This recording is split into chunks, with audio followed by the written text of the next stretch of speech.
Thank you so much. Did you all see my cunning costume change? Very Bollywood. I can't stand Bollywood.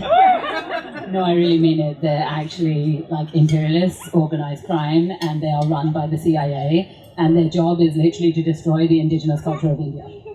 So when I say I can't stand them, I mean I can't stand them. So what I did wasn't very Bollywood. It was very Indian. And that's something I'm very proud of. I'm very proud of my heritage. I'm very proud of my indigenous ancestors, my indigenous elders, who taught me how to resist. So sometimes people ask me, like, where do you get all this fire from? And I was like, well, I was listening to revolutionaries literally from the womb. So I was listening to people saying, fight the empire. The empire is always trying to control your mind.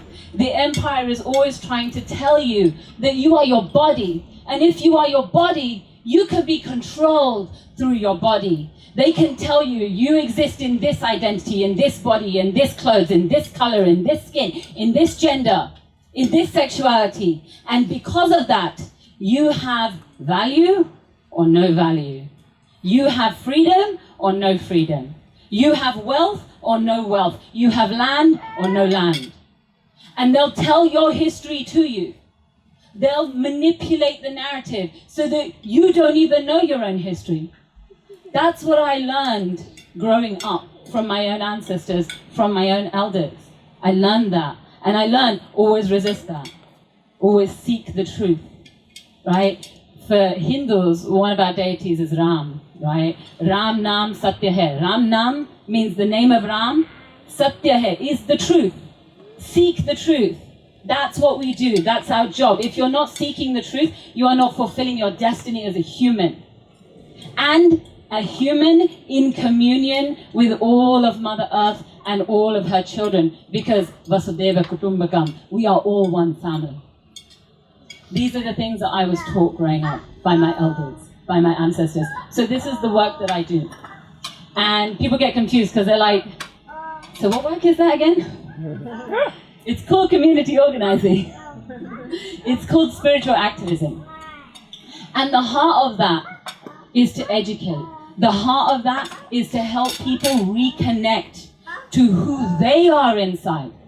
Because the systems of oppression have disconnected us from who we even are, right? So for example, many here, they might say, oh, I'm white, or oh, I'm black, or oh, I'm brown, or oh, I'm a man, or oh, I'm a woman. All of those things may be true, but who were your ancestors before you were colonized? That's a question that most people don't ask. And it's a question that they don't seek the truth on. But what are we supposed to do? We're supposed to seek the truth. And if you're not seeking the truth, you are not fulfilling your destiny as a human, as a child of Mother Earth, in communion with all other species and all of nature. So what I do is I take people deep into history, deep into historical learnings, so that they can understand that history is longer than just 500 years. Right? History is longer than 500 years. In the social justice movement in the West, we talk a lot about 500 years of colonial trauma. And what we forget is that that 500 years of colonial trauma would never have happened if there hadn't previously been another 1,000 years of colonial trauma in other parts of the world. We completely ignore that and we think that we're in our own little bubble because of US supremacy, which is more imperialism. All it does is reinforce a white supremacist, imperialist understanding of the world that keeps us isolated from the narratives of so many other indigenous people. So I educate people about 1,000 years of Hindu colonial trauma, because guess what? Columbus was looking for India. You know why he was looking for India? Because all of the things that he did here, he was looking to do to us.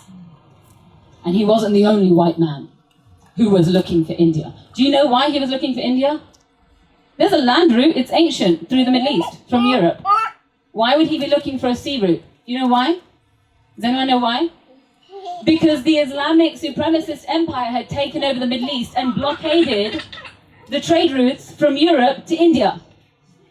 So they couldn't get over via land. They needed a sea route, and they were looking for it. So if you don't know that, and if you don't know who that empire was, what their motivations were, what they were doing there, and how they were doing it, and what that meant for everyone in Africa, what that meant for everyone in Asia, what that meant for everyone in Persia, what that meant for the trade routes to China. If you don't know all of that, you're going to miss a great deal of truth about how the world actually functions and what everyone else's colonial trauma is.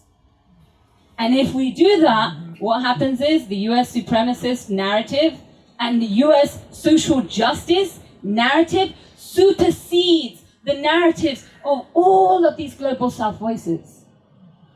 And that means even while thinking that we're working on social justice, we actually end up enforcing imperialism. So I do encourage you all to come to my Hindu colonial trauma classes. You will learn a great deal. And you can sign up. I've got some coming up. I'm doing some on Zoom webinars. You can sign up for that. I highly recommend it. And my imperialism series as well, which is also coming up.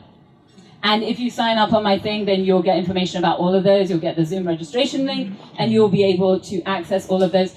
In my imperialism series, I take us back 2,000 years. And I point out all of the ways in which US imperialism is simply the continuation of the Roman Empire. And when you understand, oh, wait a minute, we're Rome, then you start thinking, okay, what were the tactics of Rome? How did Rome control their empire? What did they do? How did they do it? Because anyone who's ruthless enough can invade a country, right? Anyone who's ruthless enough and cruel enough can invade a country and commit war and enslave a whole bunch of people. How do you control them for centuries? Right? That's a whole other question. You might take power. How do you keep power? Well, Rome had tactics for that the US continues and has continued to use to this day. What are those tactics? If you know what those tactics are, you can actually work on confronting them. You can dismantle them. If you don't know, you're just going to be like someone playing whack-a-mole, just continuously working on symptoms and not actually dealing with the root causes and the tactics from those root causes that can actually change the system. So that's what I do. And in the midst of that, I do elder solidarity, I do youth solidarity, I do Indigenous solidarity, I do trans solidarity. I help survivors, various survivors in the movement who know that they're up against patriarchy, they're up against rape culture, and even in the social justice movement, people will not believe them. They know that they can come to me and that I will believe them. So I get calls from people in the middle of the night. I get calls from people that I have to go and help, like immediately extract them from a dangerous situation. That people come to me because they know that I will believe them and I'm there for them. That's just one example, right? Woo! Yeah. Thank you.